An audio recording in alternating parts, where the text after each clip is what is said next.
Samajwadi party के संस्थापक नेताजी मुलायम सिंह जी के निधन के कारण से यहाँ के ऊपर चुनाव हो रहा है। असमय चुनाव हो रहा है। कुछ समय के बाद फिर से लोकसभा के लिए मतदान होगा। तो वैसे तो चुनाव का कोई महत्व नहीं है। इस एक सीट से न तो सरकार के ऊपर कोई फर्क पड़ने वाला है, न सरकार बनेगी, न सरकार बिगड़ेगी। लेकिन यह चुनाव भारत में भविष्य के लोकतंत्र की स्थिति को स्पष्ट करेगा। लोकतंत्र क्या इसके लिए आया था? हजारों वर्षों के संघर्ष के बाद, लाखों करोड़ों कुर्बानियों के बाद कितने लोगों ने प्राणों का बलिदान किया तो ये लोकतंत्र आया। हमें अपने राजा चुनने का अधिकार मिला। न तो राजा हमेशा रानी के पेट से पैदा होता था। योग्य हो अयोग्य हो, न्याय करे या अन्याय करे, राजा वही रहेगा जो रानी के पेट से पैदा होगा। लेकिन वह स्थिति बदली 1947 में, जब एक आम आदमी का भी बेटा इस देश का प्रधानमंत्री बन सकता है। और न तो बताइए, यदि लोकतंत्र नहीं होता तो कभी ये गरीब किसान का बेटा मुलायम सिंह नेता हो सकता था? यदि लोकतंत्र नहीं होता तो कभी गरीब की बेटी मायावती क्या इतनी बड़ी नेता हो सकती थी? और लोकतंत्र नहीं होता तो चाय बेचने वाले का तो बेटा प्रधानमंत्री नहीं होता। तो लोकतंत्र का यह अधिकार हमें मिला है। लेकिन इस लोकतंत्र के इस अधिकार को किस प्रकार से परिवर्तन करके फिर से राजतंत्र में बदलने की लगातार कुत्सित प्रयास होता है। और यह प्रयास इस देश में गांधी परिवार के कारण से शुरू हुआ और धीरे धीरे यह क्षेत्रीय दलों तक यह पहुंच गया है। कुल मिलाकर समाजवाद के नाम पर खड़ी हुई पार्टी समाजवादी पार्टी, और जब उसका विस्तार हुआ तो हो गई जातिवादी। माने जाति के अलावा फिर कुछ दिखा नहीं। माने सिपाही की भर्ती होगी तो सिर्फ एक ही जात की होगी, लेखपाल जाएगा तो सिर्फ एक ही जात का जाएगा, बल्कि थाने में दरोगा भी यदि कोई आएगा तो फिर वो एक ही जाति का आएगा। ये सब जातिवादी हो गए। लेकिन फिर जब राजनीति की बात आई तो फिर ये परिवारवादी हो गए। माने यदि सांसद बनेगा तो फिर घर का ही बनेगा। माने एक भाई सांसद, भतीजा सांसद, बहू सांसद, पोता सांसद और बेटा तो मुख्यमंत्री है, दूसरा भाई कैबिनेट मंत्री। माने सब कुछ परिवार को चाहिए, फिर बाहर कुछ नहीं देना है। और फिर जब बात आती है वंश की तो माने मुलायम सिंह जी के बाद उत्तराधिकार किसको मिलेगा? तो वो फिर बेटे को ही मिलेगा। माने मुलायम सिंह के बाद अखिलेश ही आएंगे, वो शिवपाल को भी भूल जाएंगे, वहां शिवपाल को भी भूल जाएंगे। वही हुआ। आज मैनपुरी के उपचुनाव में नेताजी के जाने के बाद बड़ी चर्चा थी कि तेज प्रताप को टिकट मिलेगी, तेज प्रताप को टिकट मिलेगी, तेज प्रताप को टिकट मिलेगी। और फिर तेज प्रताप को भी टिकट नहीं दी। टिकट किसको दे दी? टिकट दे दी स्वयं की पत्नी को, और वो तब दे दी जब बेटा बेटी की उम्र लड़ने लायक नहीं है। यदि होती तो टिकट उनको ही मिलती, और फिर लेकिन नहीं मिली तो फिर अपनी पत्नी को दे दिया। यहाँ भाई भी याद नहीं है, क्या परिवार भी किनारे हो गया।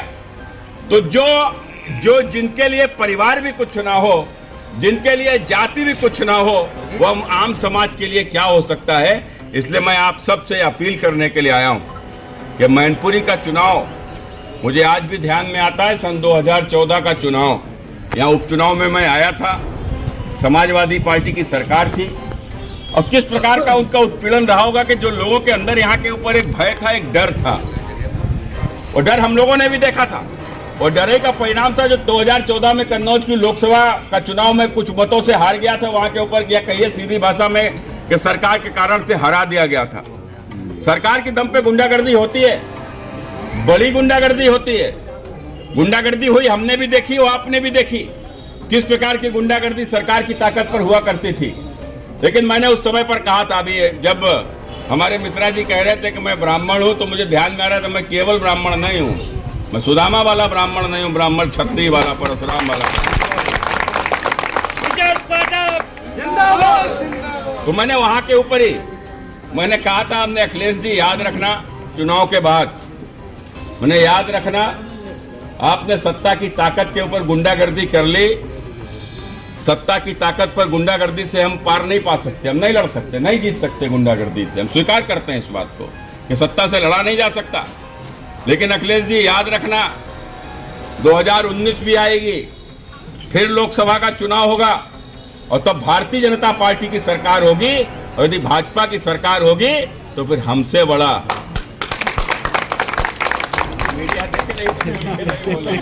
हमसे बड़ा कौन होगा। और फिर आपने देखा होगा 19 के परिणाम के बाद रोते हुए कई बार मीडिया पे दिखाई पड़े, आज तक रो रहे हैं। तो कुल मिलाकर हम लोग, गब्बर सिंह कह गया जो डर गया समझो मर गया। तो अब काहे का डरना, अब काहे का डरना। उत्तर प्रदेश में कोई मुख्तार अंसारी से बड़ा गुंडा हो ही नहीं सकता, और उसकी क्या दशा योगी जी ने की है कि उसकी पीढ़ियां याद रखेंगी, पीढ़ियां। तो इसलिए मित्रों, डरने की कोई आवश्यकता नहीं है। योगी जी ने भी मुझसे कहा है कि वहां जाइए और जो गुंडा दबंगई करता हो, जो जनता को डराता हो, सताता हो, जरा उसका चुपचाप नाम लिखकर हमको भेज देना सुब्रत, फिर उसकी पीढ़ियों में कोई गुंडागर्दी नहीं करेगा। किसी से डरने की आवश्यकता नहीं है, न लड़ने की आवश्यकता है। लोकतंत्र की लड़ाई केवल वोट से लड़ी जाती है। लोगों को समझाइए और इस वंशवाद को उखाड़ कर फेंकिए। और यही नेताजी को नेता किसने बनाया? मैनपुरी की जनता ने बनाया। तो मैनपुरी की जनता नेता बनाए और उसका सारा मजा ये लोग मारे। मैंने नेताजी के नेता बनने के बाद में संपत्ति किसने हासिल की, पैसा किसने पैदा किया? तो परिवार ने। अब उसकी उत्तराधिकारी कौन बनेगा? तो भी परिवार को चाहिए सब। तो सब क्या परिवार ही लेगा, फिर जनता क्या करेगी? तो निश्चित रूप से इस बात को ध्यान करते हुए मैं अंतिम बात कह के अपनी बात को समाप्त करूंगा। यदि इन परिस्थितियों में यदि प्रधानमंत्री के घर में प्रधानमंत्री पैदा होगा, आ जाइए आ जाइए, प्रधानमंत्री के घर पर प्रधानमंत्री पैदा होगा, यदि मुख्यमंत्री के घर में मुख्यमंत्री पैदा होगा, यदि सांसद के घर में सांसद पैदा होगा, विधायक के घर में विधायक पैदा होगा, कलेक्टर के घर में यदि कलेक्टर पैदा होगा, तो मजदूर के घर में कौन पैदा होगा? मजदूर ही पैदा होगा। गरीब का बेटा गरीब ही पैदा होगा। तो इस स्थिति को यदि बदलना है तो निश्चित रूप से इस लोकतंत्र को जीवंत रखना है, और लोकतंत्र को यदि जीवंत रखना है तो परिवार के आधार पर कभी भी चुनाव हो ही नहीं सकता। इसलिए परिवार को हटाओ, या वंशवाद की राजनीति को उखाड़ कर फेंक दो। मैं सभी नौजवान साथियों से कहता हूं, यह चुनाव आपके भविष्य का चुनाव है, और अपने भविष्य को निर्धारित करते हुए चुनाव लड़िए। एक एक घर में जाइए, बैठिए। ये गुंडा गर्दी, माफिया, लुच्चे, लफंगे, इसका समय बीत गया। ये 17 के पहले था। 17 के बाद किसी गुंडे की हैसियत नहीं है कि एक भी आम आदमी की ओर आंख उठाकर देख सके। मैं आपको वादा करके इस बात का आपके बीच से जाता हूं, यदि किसी साले ने गुंडागर्दी करने की आंखें ऊपर हिम्मत की तो उसकी पीढ़ियों में कोई गुंडागर्दी नहीं करेगा। ऐसी स्थिति उसकी कर दी जाएगी। ये सरकार योगी आदित्यनाथ की सरकार है, और मुख्तार अंसारी से बड़ा गुंडा कोई उत्तर प्रदेश में हो नहीं सकता। उसकी क्या दशा की है आप सबको मालूम है। इसलिए मित्रों, किसी से डरने की जरूरत नहीं है और ना ही किसी से लड़ने की जरूरत है। चुपचाप यह लड़ाई लोकतंत्र की लड़ाई है, और यह वोट से लड़ी जाएगी, वोट से जवाब दिया जाएगा। इसलिए आप सब लोग अपने पक्ष में मतदान करने की अपील करिए। घर घर जाइए, एक एक नौजवान से मिलिए और उसको समझाइए चुनाव मैनपुरी का उसके भविष्य का चुनाव है, और अपने भविष्य के लिए इस बार लोकतंत्र को जीवंत करिए, स्वस्थ लोकतंत्र की मैनपुरी में स्थापना करिए। यही अपील करने आया हूं। आने वाली 5 तारीख को कमल खिलाइए, भारतीय जनता पार्टी को विजय बनाइए। आज करेल आगमन है, क्या रहा पूरा कार्यक्रम आपका? नहीं, करेल मेरा आना हुआ है, लोगों के बीच में जाकर अपील कर रहा हूं कि मैनपुरी में समाजवाद के नाम पर थोपी गई या परिवारवाद और वंशवाद की राजनीति को इस बार उखाड़ कर मैनपुरी की जनता फेंक दे और यहाँ पर स्वस्थ लोकतंत्र की स्थापना करें। जिस तरह विपक्ष का आरोप है कि जो बीजेपी में शामिल लोग हैं उनको बख्शा जाता है और बाकी लोगों पे जो है कार्रवाई हो जाती है, इस पे आप क्या कहेंगे? काहे की कार्रवाई हो जाती है?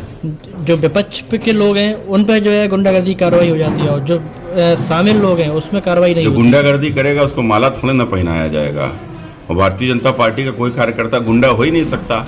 ये तो संस्कारों की बात होती है ना। जहाँ जैसा इस बार क्या लक्ष्य लेके मैनपुरी में चुनाव लड़ा जा रहा है? कितने से जीत का अंतर होगा?